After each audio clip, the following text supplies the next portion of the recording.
Ouça a Antena Zero no seu smartphone ou no seu tablet. Acesse tunin.com e dê uma busca. Antena Zero.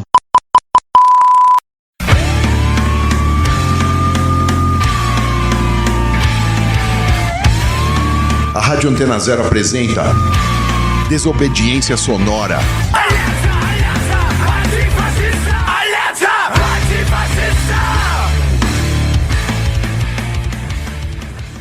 Salve, estamos no ar com mais um Desobediência Sonora da Antena Zero. Não é mais aqui na Antena Zero, porque a gente não grava faz tempo lá na rádio.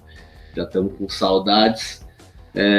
Mas vamos continuar aí fazendo os programas à distância. E hoje a gente está aqui para trocar uma ideia com alguém que já participou aqui do Desobediência e também tem um programa na rádio que é o Antinomia da Biblioteca Terra Livre, o Adriano. E aí, Adriano, firmeza? Como que você tá? Salve, Suna. Valeu pelo convite. Tamo aí, né, mano? Nas correrias de trampo, de podcasts, de, enfim, projetos da biblioteca, tentando segurar a onda com muito álcool nessa quarentena. Só assim mesmo, né? Bom, pelo menos tem algumas coisas pra gente fazer que não dá pra fazer em tempos normais. Estamos conseguindo, né? Total. Bom, então hoje a gente vai falar, não falei na apresentação, de um cara aí bem conhecido do anarquismo, que é o... Agora eu não sei como que fala o primeiro nome, se é Pietro, Kropotkin. Depende da tradução. Vou falar Pietro porque é mais fácil. Demorou. Então, Adriano, aí começando a falar mesmo sobre a biografia dele, né, mano? Que época que viveu Kropotkin? Quem que foi ele, né? Demorou. Então, Kropotkin, ele é um personagem histórico do anarquismo, né? É um dos reconhecidos como pais do anarquismo. Eu acho que talvez a gente até conseguisse colocar ele num segundo momento, depois do Bakunin, depois do Proudhon.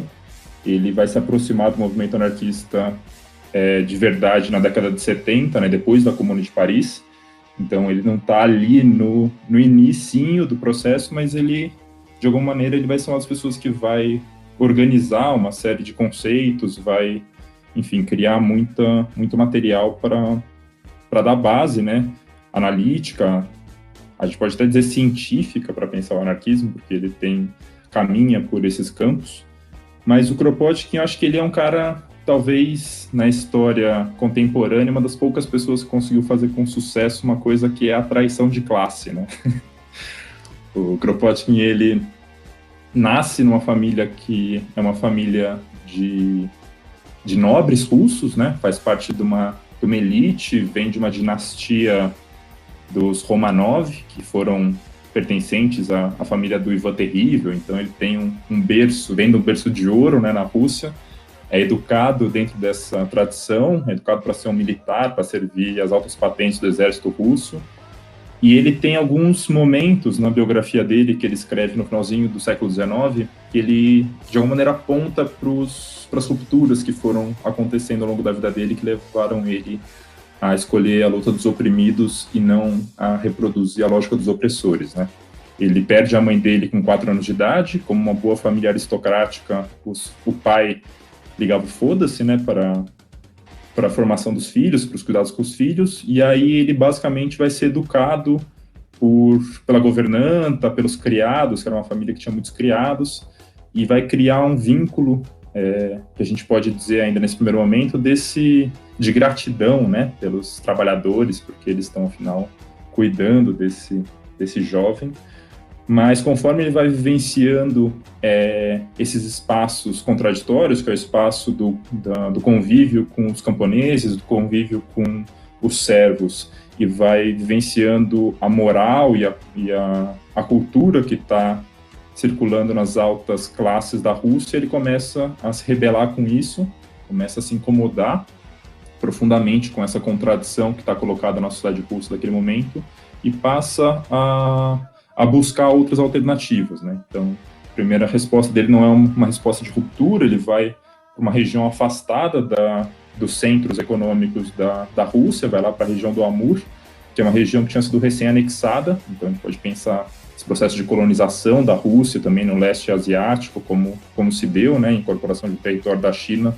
Kropotkin participa disso, e ele, nesse território, ele vai conhecer uma série de exilados políticos do governo russo que vão estar discutindo socialismo, que vão estar, enfim, trazendo outras discussões que vão ampliar um pouco a leitura de mundo dele, né? Vai ser lá que ele vai ler a primeira vez as obras do Proudhon. Ele já conhecia os economistas clássicos, ele já conhecia uma série de literatura revolucionária russa, mas ele não tinha propriamente um contato direto com as ideias socialistas mais próximas do anarquismo que ele vai ter nesse momento histórico, né?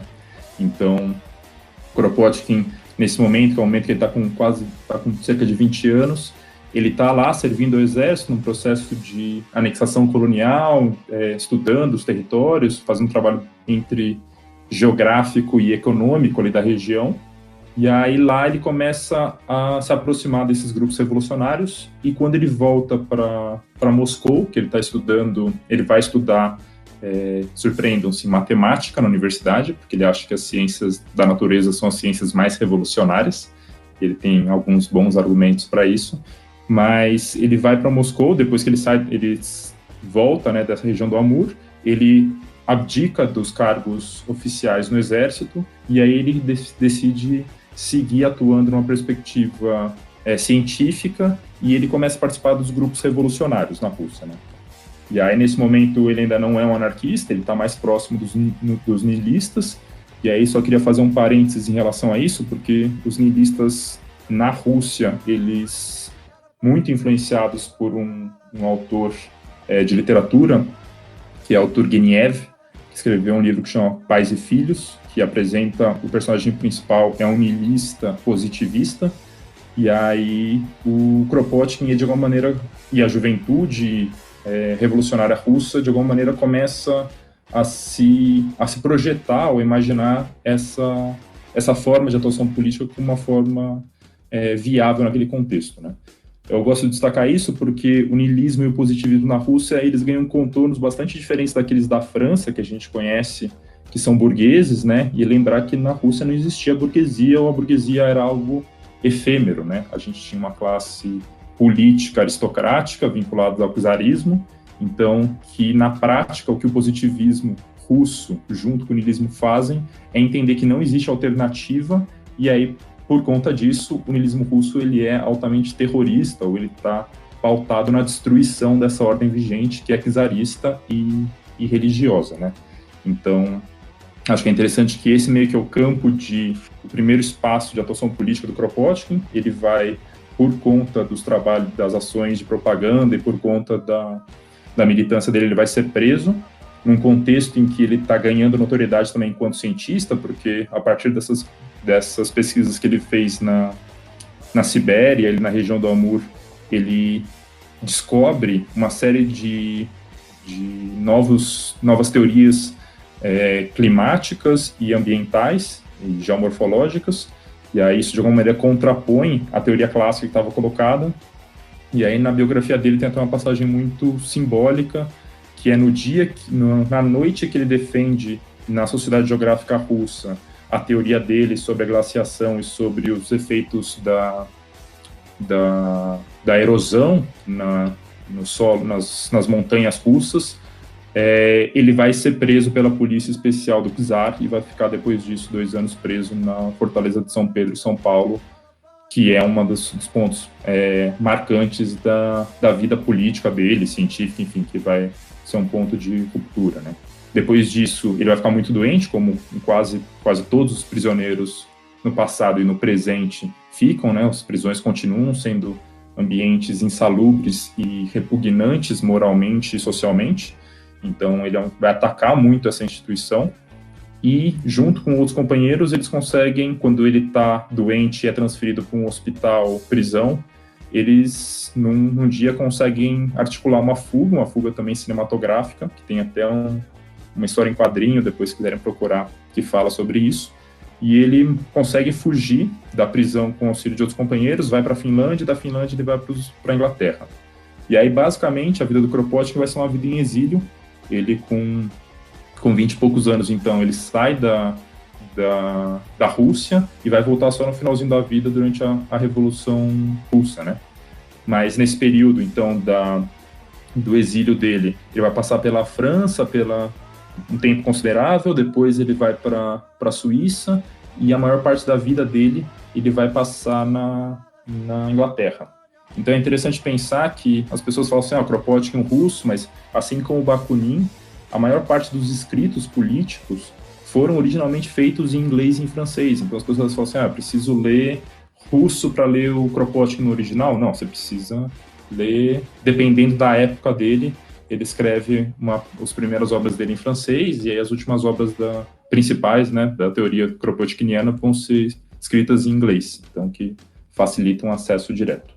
Mas aí na França, eu acho que é interessante destacar, ele primeiro passa pela Suíça, conhece a Federação do Jura, né, que é talvez, naquele contexto de reorganização depois do racha da Internacional, o lugar onde estão os nomes mais célebres do anarquismo, né? Ele conhece o James Guillaume, que foi um cara que escreveu as Memórias da Internacional, começa a militar em torno do anarquismo lá, então ele tem um contato com o marxismo antes, ele não propriamente se encanta muito com as ideias do Marx, porque, enfim, vê limites para a análise marxista, e aí, principalmente pela forma de organização e atuação dos relojoeiros do Jura, ele se torna anarquista, porque ele vê o apoio mútuo, ele vê a solidariedade, ele vê a ação direta como as formas de atuação dessa organização política e trabalhadora, e aí ele começa efetivamente a entrar nesse campo, né?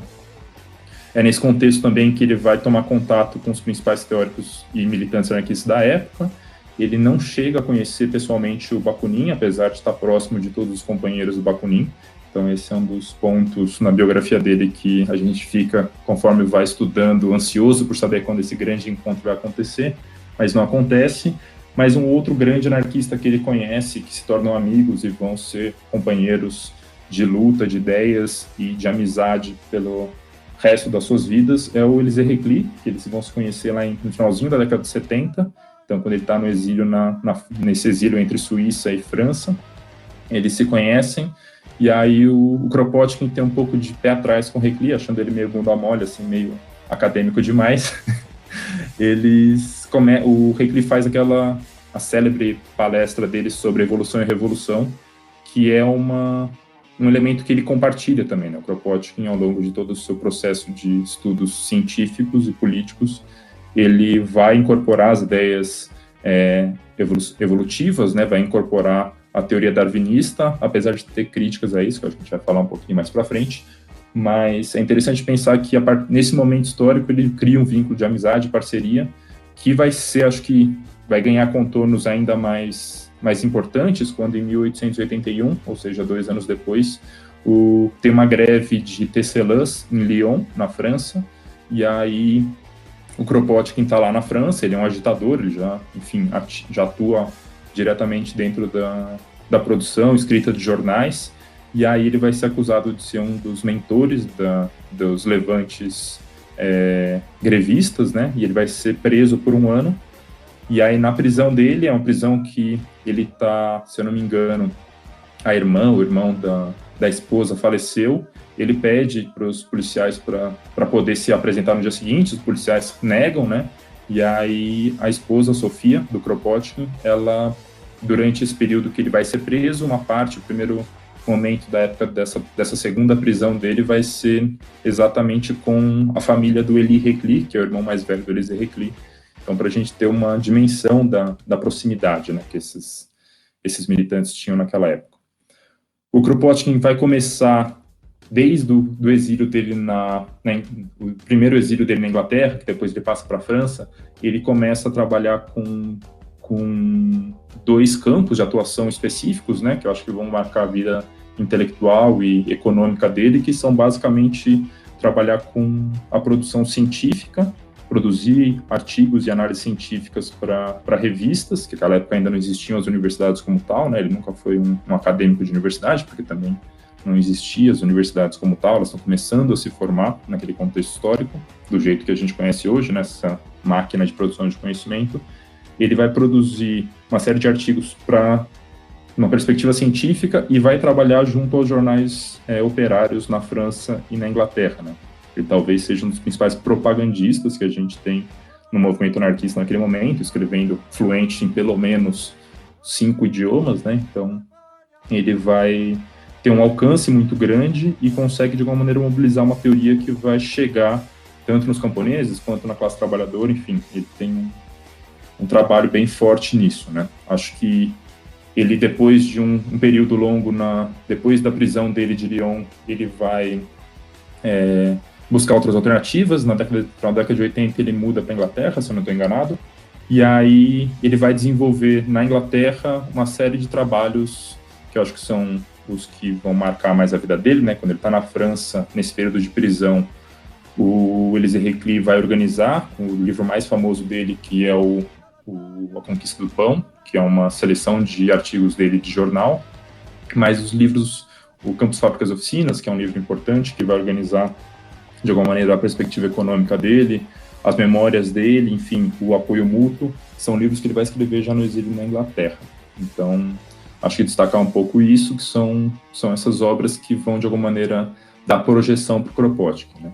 Mas o Kropotkin tenta, e acho que o esforço que ele faz é um esforço de ser esse militante ativo, né? Então, ele em nenhum momento abre mão da militância dele, e aí, voltando, né, para aquela provocação de que ele talvez tenha sido um dos poucos que conseguiu trair sua classe de uma maneira eficiente, porque ele consegue, de alguma maneira, durante toda a vida dele, se vincular à luta operária, se vincular às ideias da Internacional e do anarquismo e levar essa bandeira adiante, né? Acho que ele sempre viveu desde esse momento, com muita restrição, ele nunca acumulou bens, e acho que isso, de alguma maneira, está marcado na experiência de vida dele, né? O Adriano, a gente agora vamos ouvir aí o primeiro som, e aí você fez uma seleção de músicas que citam o Kropotkin, e aí qual que vai ser a primeira que a gente vai ouvir? Calma aí que eu... vai precisar cortar essa parte que eu... Perdeu, não tem problema. Posso? Pode. Qual é a música? A primeira música que a gente vai ouvir vai ser a música da banda Pussy Riot, que esteve recentemente no Brasil por aquele fatídica comemoração da liberdade, né, promovida pela Prefeitura de São Paulo, com a música Kropotkin e Vodka, e que acho que resgata um pouco, né, essa influência do Kropotkin na memória das lutas e da política russa. Demorou, então bora ouvir o som aí, que eu pareci o Pablo do Qual é a Música, agora eu falei, qual é a música? 3 notas, então bora ouvir o som aí.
Estamos aí de volta com Desobediência Sonora aqui na Antena Zero.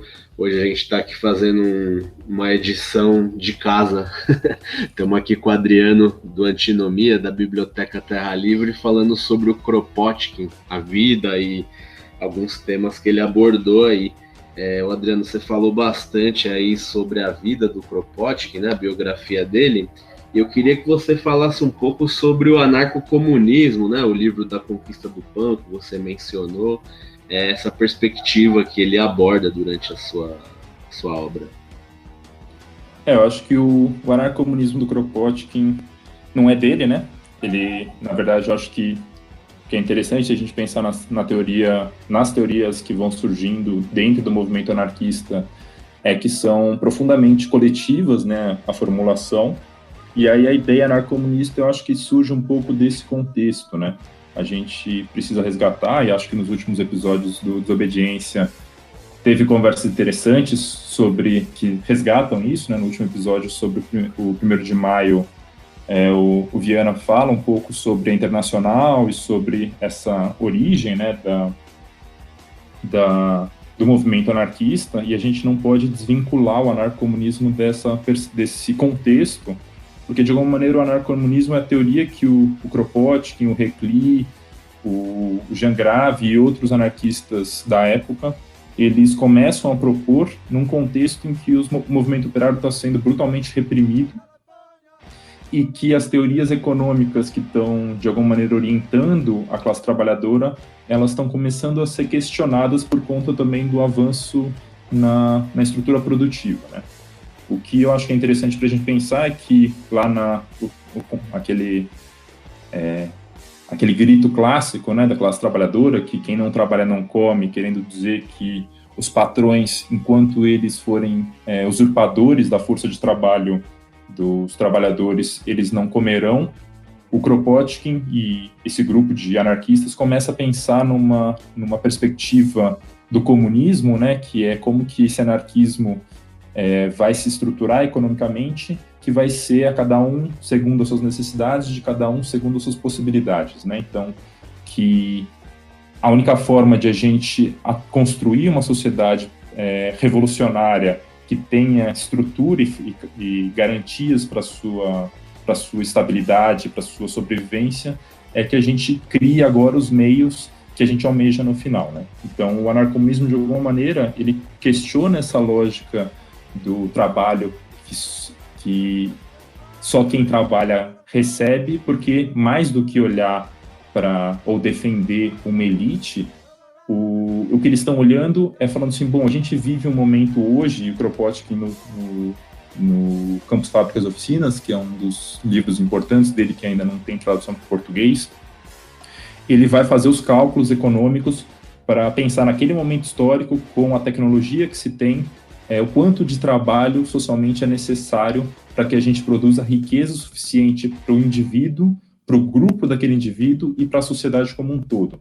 Então, ele vai pensar que existem trabalhos individuais e trabalhos coletivos, que todo indivíduo deve criar um trabalho coletivo e que todo mundo, porque todo mundo produz e todo mundo usufrui, deve ter acesso a toda a riqueza que é produzida socialmente. Então, o anarcocomunismo, de alguma maneira, o que ele começa a dizer a gente está vivendo numa sociedade que é uma sociedade pautada na abundância, que conseguiu criar pela agricultura, que conseguiu criar pela indústria, que conseguiu criar pelo trabalho humano, uma riqueza que atende às necessidades básicas e também que atende aquilo que ele vai chamar provocativamente de luxo, que são todas as outras coisas que a gente precisa, mas que na ausência delas a gente não morreria, né? Mas que a gente teria uma vida muito mais medíocre. Então, o que o Kropotkin, de alguma maneira, começa a construir com a teoria do anarcocomunismo é essa reflexão sobre a abundância que a gente vive, que não é uma coisa em abstrato, mas que é uma realidade social, mas que na prática está sendo gestionada e apropriada por essa elite econômica e essa elite política. Então, é importante, e aí a Conquista do Pão, de alguma maneira, também coloca os passos para a construção dessa sociedade comunista, pautada em princípios anarquistas, que é exatamente a abolição do dinheiro. Então, que um dos passos necessários para que você viva uma sociedade comunista que já tem uma condição de abundância é você abolir essa mediação fictícia, né? Porque o dinheiro é uma troca de coisas diferentes, como a gente vê na história econômica, que de alguma maneira iguala os produtos, mas que na prática isso só existe porque a gente vive escassez desses produtos, então a gente precisa encontrar um meio de mediar a troca de coisas escassas. Quando a gente está falando da mediação de trocas de coisas abundantes, não tem motivo para você usar um elemento que iguale coisas distintas. Então, o que o Kropotkin está defendendo um pouco é uma sociedade da abundância, você precisa... Uma das primeiras coisas para não perpetuar a desigualdade é abolir o dinheiro, é abolir a propriedade, porque também a gente tem recursos, tecnologia e braços suficientes para construir casas suficientes para todas as pessoas. E a gente precisa expropriar, para conseguir abolir a propriedade, você precisa expropriar as riquezas daquelas pessoas que estão usufruindo de coisas que elas não produziram. Então, que vai significar na prática, na teoria do Kropotkin, que é necessário um processo revolucionário. O anarcomunismo leva em consideração uma revolução, mas não uma revolução enquanto finalidade, mas enquanto um processo permanente de construção dessa realidade, né? Que você precisa o tempo todo destituir essa sociedade que, ao estar habituada a esses vínculos, né, à propriedade e ao dinheiro, ela vai tender a, sempre que encontrar dificuldades na vida cotidiana, a resgatar esses valores ou essas práticas que eles tinham antes, né? Então, o Kropotkin, de alguma maneira, pensa que essa destituição numa sociedade que é a sociedade que a gente vive, que é uma sociedade da abundância, ela não tem por que levar as pessoas à miséria, porque a gente já encontrou ferramentas, e quanto mais a gente compartilhar, quanto mais a gente for produtor dos meios e tiver a solidariedade de construção em comum e não contra as outras pessoas, a tendência que a gente tem é que a gente faça uma sociedade ainda mais abundante com recursos que estão disponíveis, né?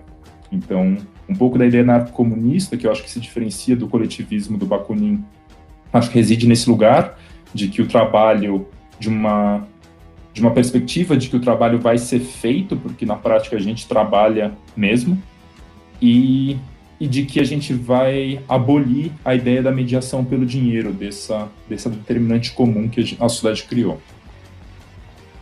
Esse livro aí dá para fazer uma edição inteira só dele, A Conquista do Pão. Não, é brutal, né? Quem me falou sobre ele, eu lembro que pela primeira vez que eu ouvi falar foi o Alan, que tá nesse momento vivendo a vida lá no Pernambuco. Um abraço aí pro Alan, se ele estiver ouvindo. E, nossa, foi foda, dá pra ficar muito tempo nessa brisa aqui, trocando essa ideia, né? Tem muita coisa que a gente pode nesse livro, eu tenho uma relação afetiva com esse livro, porque quando eu estava no primeiro ano da graduação, eu queria muito esse livro estava super difícil de encontrar, e aí eu vi nas bibliotecas, no sistema da USP lá, que só tinha na biblioteca da Unesp, em uma biblioteca da Unesp. Aí eu mandei, tem um rolê de trocas entre bibliotecas, pedi, né, mando porra nenhuma, mas pedi para a biblioteca da USP trazer, e aí eu transcrevi na unha, assim, eu fui digitando letra por letra do livro, e aí uma das edições que está disponível online, que está em Word, que tem a apresentação do Rei Klee, que é uma apresentação de uma edição, prefácio da edição que foi publicada em Portugal em 75, eu coloquei junto. Então acho que meu primeiro trabalho em prol do anarquismo foi esse, enquanto eu ainda nem me reconheci enquanto militante, né? Aí, então, fica a dica para quem ou deve estar na internet fácil aí. Tá fácil. Tem no site da Biblioteca Terra Livre algum link? Tem em algum lugar, mano. Porque o site tem um monte de coisa, tá perdido em algum lugar lá no meio. Quem quiser ter acesso, dá um toque aí inbox pra gente, porque eu sempre falo que vou colocar na descrição e nunca coloco porque eu esqueço. A gente faz a mesma coisa. mas dá um salve. Bom, vamos ouvir então mais um som aí, Adriano. Qual som que a gente vai ouvir agora? A gente vai ouvir um som que eu descobri ontem, chama Fields, Factories and Workshops, que é a tradução do Campos, Fábricas e Oficinas. E é uma música, sei lá, que um figura inventou na internet, e aí, caçando por músicas do Kropotkin, encontrei esse som aí esquisito pra gente ouvir. O tipo de música que o Edu gosta foi... A descrição. Edu, outro apresentador da Antinomia. Então vamos conhecer o tipo de música que o Edu gosta aqui, aí a gente volta para continuar essa ideia e também vamos pro intervalo agora.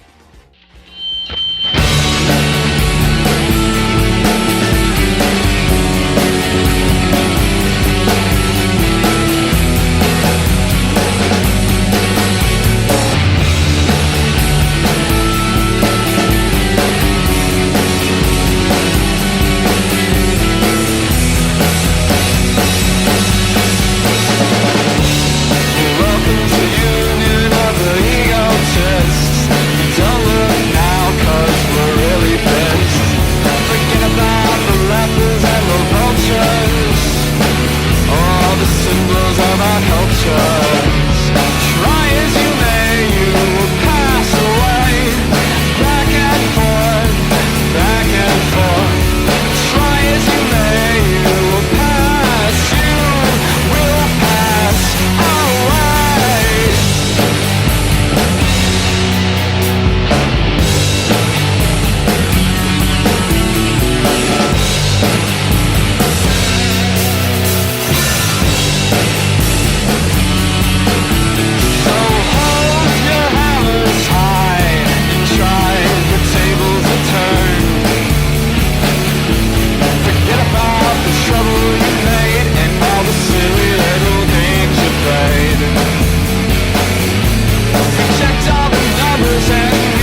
Você está ouvindo La lucha contra el fascismo es la lucha por la libertad, contra el racismo, el sexismo, el capital y toda autoridad. Desobediência Sonora.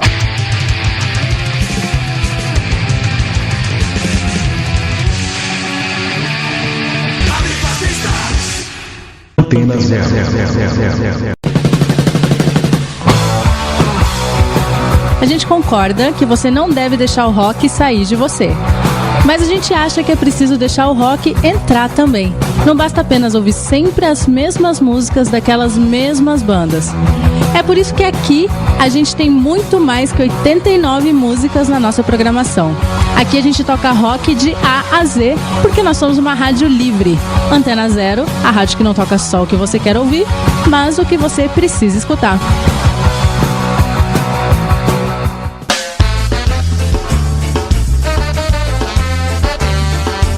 Tunes aqui na Rádio Antena Zero, toda quinta às 6 da tarde, com Mari Schultz e Rodrigo Sonesso.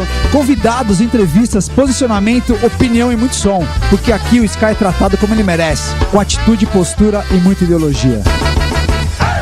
Mad Pizza, toda quinta-feira. Você de novo tá fazendo isso daí, cara. Tô anunciando o meu programa aqui na Antena Zero, cara. Quem falou que é seu, meu? É meu programa. Tá me atrapalhando, você tá me atrapalhando. Sai daqui, velho. Ô, para aí. Chega! Mad Pizza, toda quinta-feira, às 5 da tarde, aqui na Antena Zero. Pô, ela esqueceu de falar meu nome, mas meu. Não é pra falar, ela vai falar só o meu nome. Não, o programa é meu, cara, tem que falar o meu nome. Rapaz, sai fora daqui. Apresentado por Mad Christian. Apresentado por Henrique Pizza. Mad Christian e Henrique Pizza.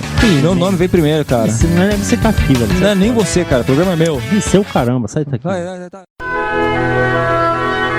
Comentários esdrúxulos. Piadas de mau gosto. Impropérios contra tudo e contra todos. Tudo isso regado ao mais clássico punk rock e ao mais fino hardcore.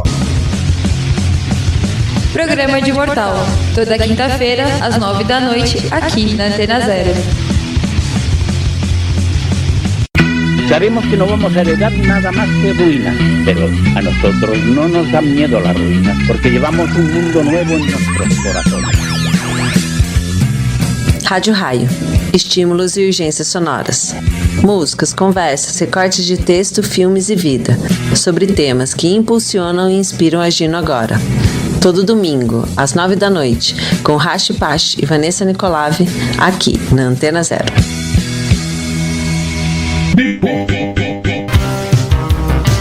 Todas as tendências musicais dos anos 80 em um só programa. Sábados, às 10 da noite, aqui na Antena Zero. Apresentação, Silvia Zahara.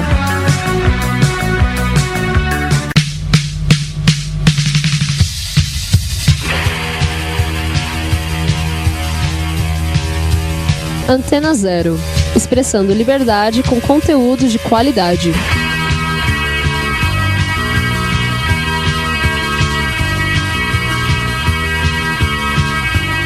Antena Zero. Você está ouvindo La lucha contra el fascismo es la lucha por la libertad, contra el racismo, el sexismo, el capital y toda autoridad. Desobediência Sonora.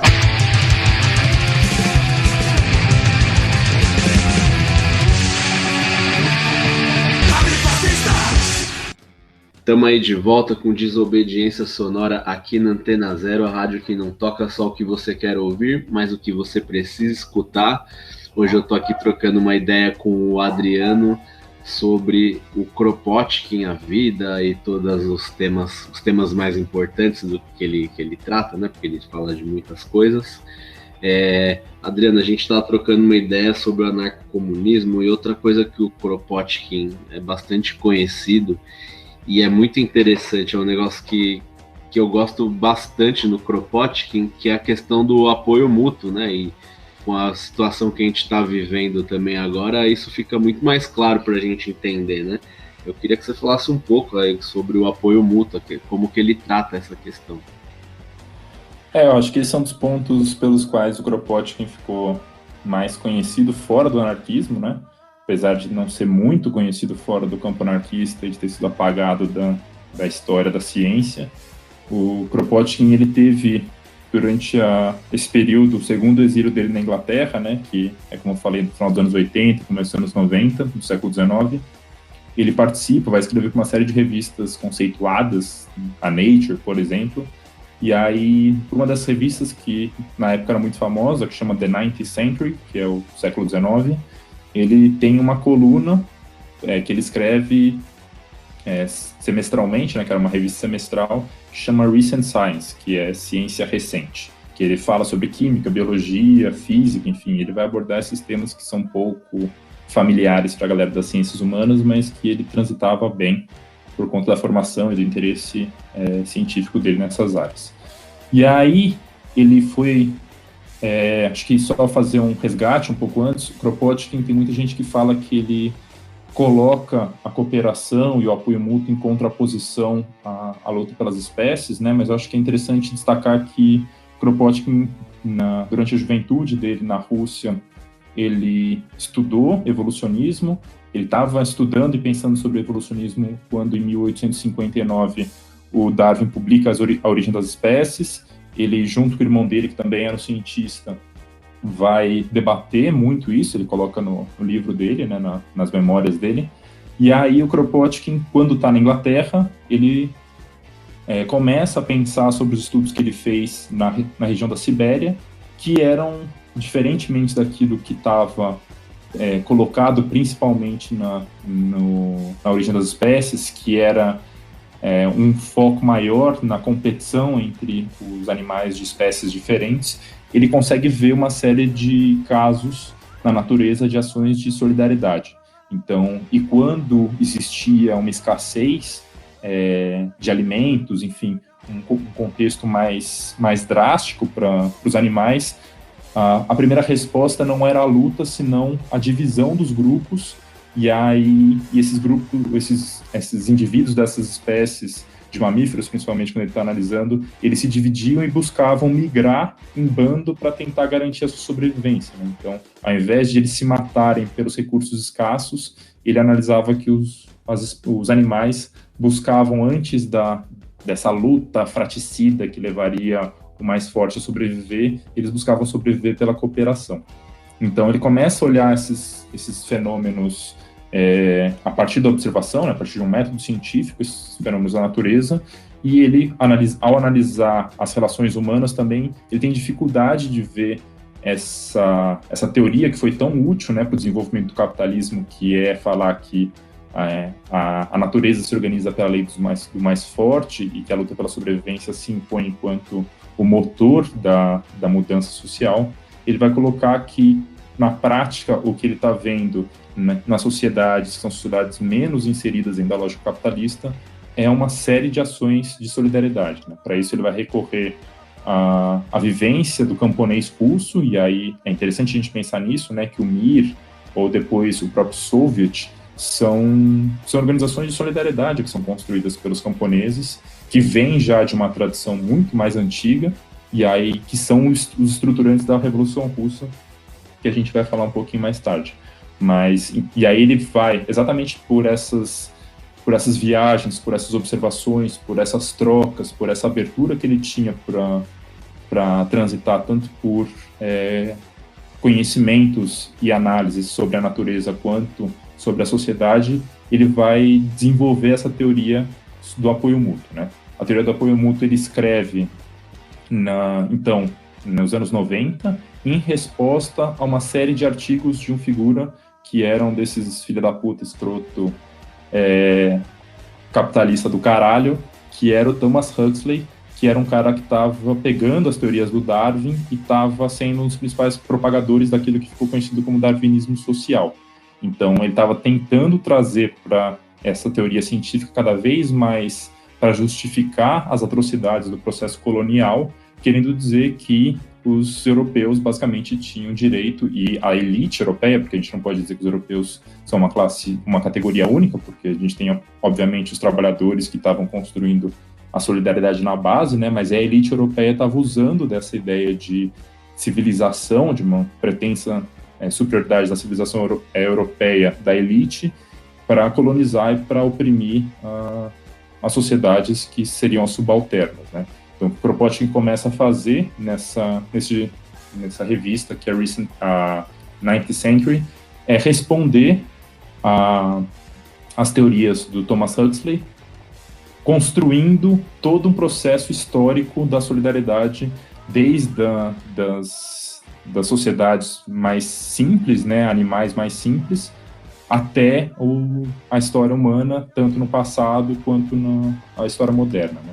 Então, de alguma maneira, o que o Kropotkin está fazendo é pensar que o apoio mútuo ele se manifesta de uma maneira mais recorrente do que os capitalistas e os cientistas capitalistas estão reivindicando, se manifesta nos mais diferentes contextos, e aí existe, para a galera das ciências humanas, existe uma crise, porque de alguma maneira ele fala que isso é algo instintivo, né?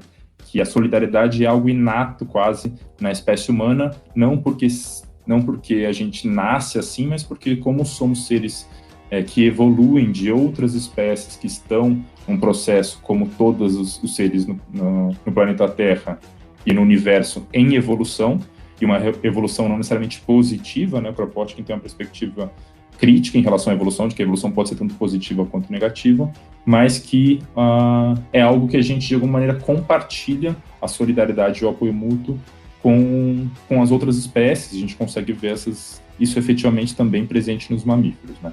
Então, de alguma maneira, quando ele traz essa ideia do apoio mútuo enquanto um conceito fundamental para o desenvolvimento humano, ele joga a luz exatamente para quem estava sendo oprimido por esse processo e por essa ciência burguesa, né? Ele fala assim, bom, a gente precisa olhar para a classe trabalhadora, e a classe trabalhadora tem uma ferramenta fundamental para se organizar, que é uma ferramenta que transcende de alguma maneira, e isso talvez seja um elemento mais publicitário do que propriamente científico, quando ela tem essa coisa que é inerente a ela, que é a solidariedade. Então, ele usa desse conceito científico para trazer para as lutas sociais, para de alguma maneira dar forma e dar força para a classe trabalhadora conseguir se ver como ver as estratégias de luta dela como de alguma maneira embasadas cientificamente e também potentes para enfrentar essa violência que está sendo imposta desses soberanos sobre os oprimidos, né? Então acho que tem caminho um pouco por aí essa ideia do apoio mútuo para o Kropotkin. Da hora.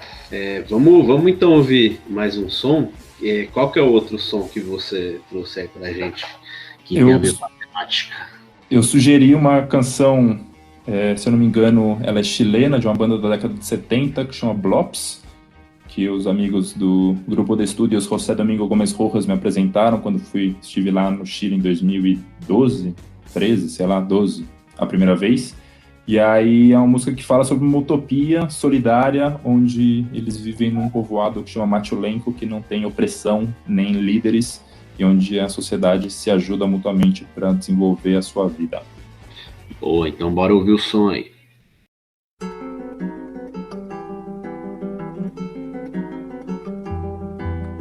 Es Machulenco, un pueblito sin ley, casita blanca, manzano y peral.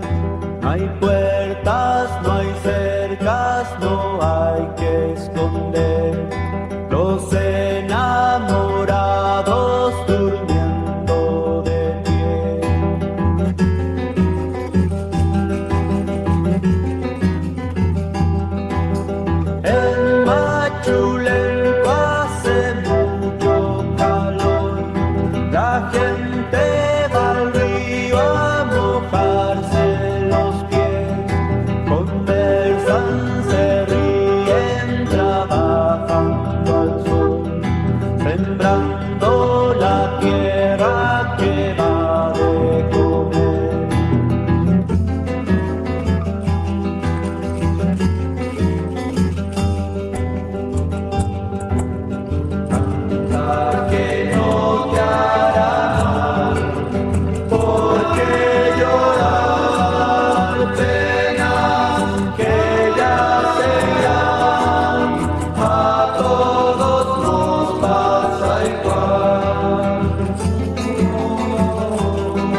de volta com Desobediência Sonora aqui na Antena Zero.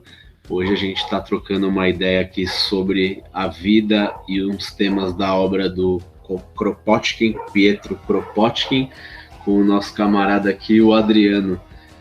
O Adriano, você falou um pouco agora sobre o apoio mútuo, e eu queria que você falasse agora, eu lembro, a imagem que me vem na cabeça do Kropotkin, assim, quando eu comecei a me interessar pelo anarquismo e tal, foi quando eu estava lendo o livro da Emma Goldman, e tem uma passagem que ela encontra o Kropotkin bem velho, né?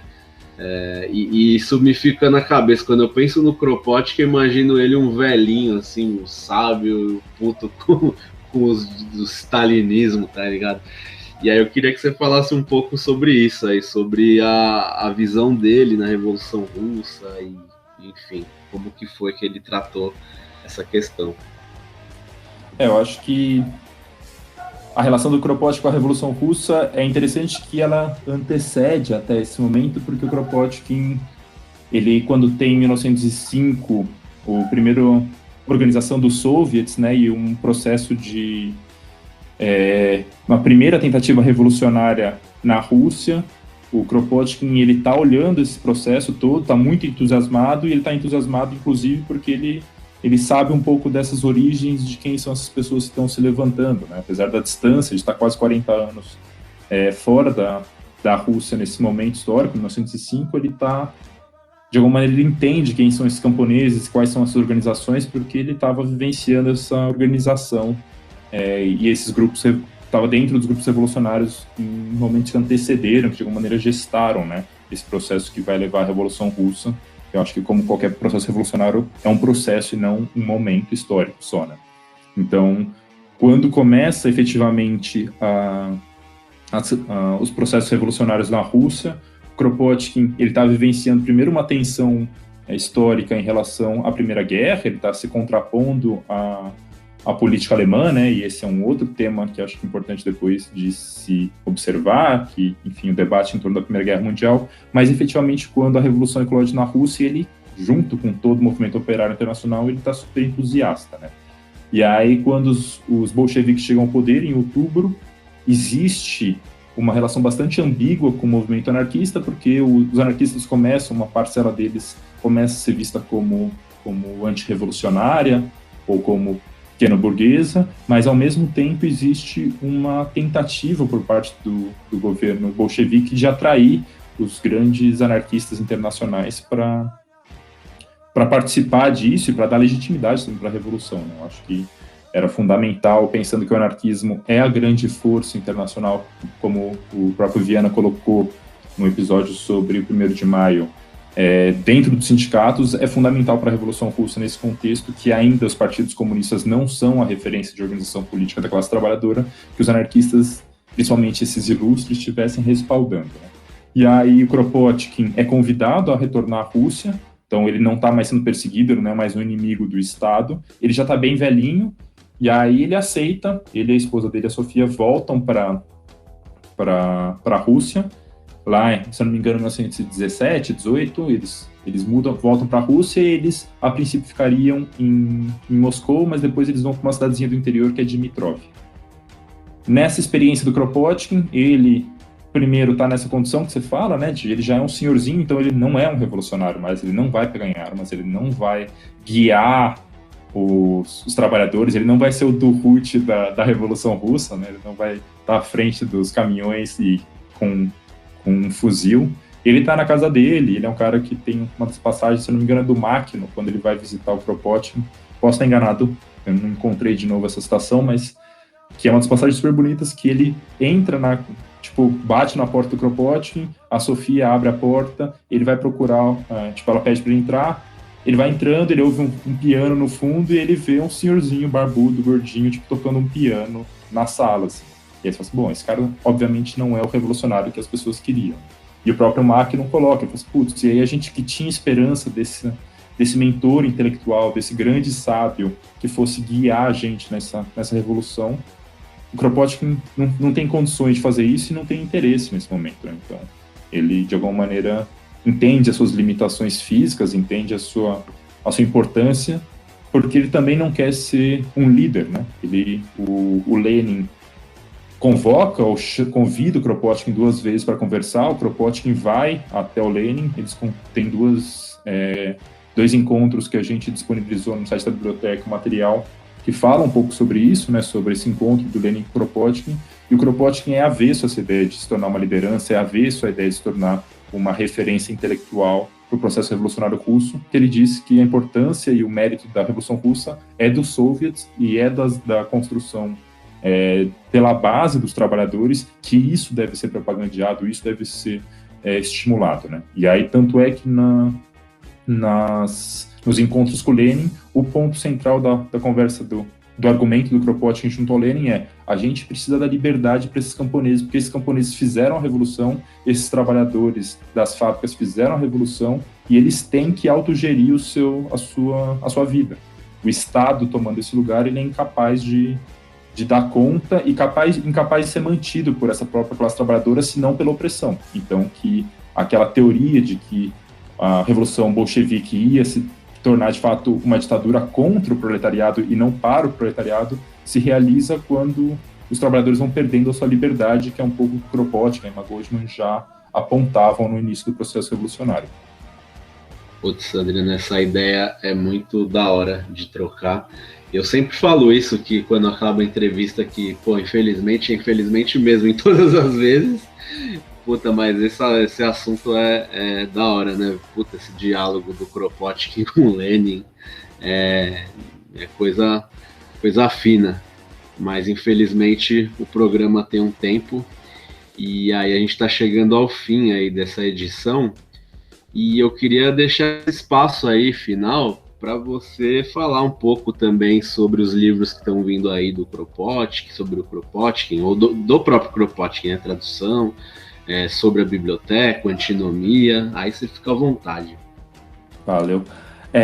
Só destacar que a gente, junto com o Plínio, da antiga Imaginário e agora Intermezzo, a gente está preparando 4 livros de coletânea de artigos do Kropotkin e brochuras, né, textos curtos dele que saem no formato de livro para os próximos meses, que são Socialismo, que provavelmente é o seu primeiro que vai sair, Anarquia, que vai ser o segundo, Estado, que vai ser provavelmente o terceiro, e Guerra, que vai ser o quarto. Esse Guerra tem a tradução do Amir, é o Hakim de Paula, que é um geógrafo brasileiro aqui, que membro do CCS, professor universitário, que tem traduzido e escrito muita coisa sobre o Kropotkin, que inclusive agora no sábado vai ter uma live dele falando sobre apoio mútuo e sobre a solidariedade a partir do Kropotkin. Então, esse debate, essa reflexão vai seguir, vai ser transmitido pelo CCS.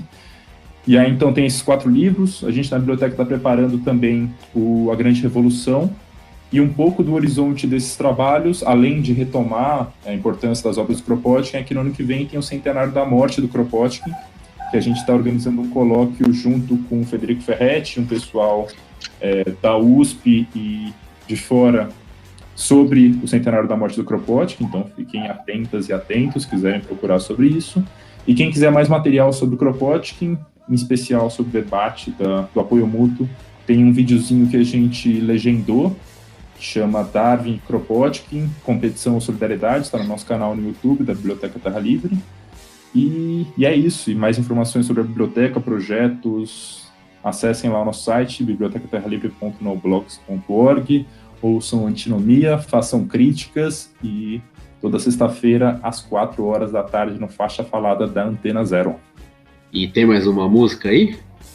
Tem, para finalizar, a gente vai de... Calma aí. Vai que vai, sem problema. E para finalizar, a gente tem mais uma dessas canções caçadas na internet pelo contexto do programa do podcast, que é The Funeral of Kropotkin, ou, traduzindo para português, O Funeral de Kropotkin, da banda Being Selfish. Beleza, então, bora ouvir. E para você ouvir o Desobediência Sonora, a gente vai ao ar todas as quintas-feiras, às 4 horas, na antenazero.com, com episódios inéditos. E se você não conseguir ouvir na hora ou quiser ouvir depois as edições antigas, é só entrar no Spotify, no iTunes, em todos os lugares, no YouTube. Então não faltam lugares. Valeu, até a próxima.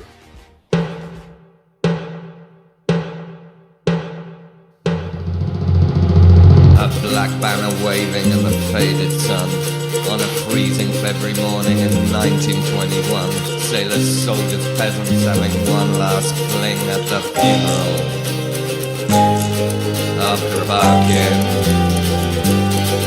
At the funeral of Kropotkin. We had talked all day and we had talked all night. Now no one was safe, we had to plan our flight. This revolution leaves a bad taste in the mouth. Let's join Makhno's army down in the south. Our stomachs were empty, our faces were thin at the funeral of Kropotkin. At the funeral of Kropotkin. This whirlwind of time sows fear and despair. The shadow of the checker falls everywhere. He had just come from Brighton, he loved the sea air. Where there's authority, there's no freedom, we laid our souls bare. Then bowed our heads as the truth sank in at the funeral of Kropotkin. At the funeral of Kropotkin.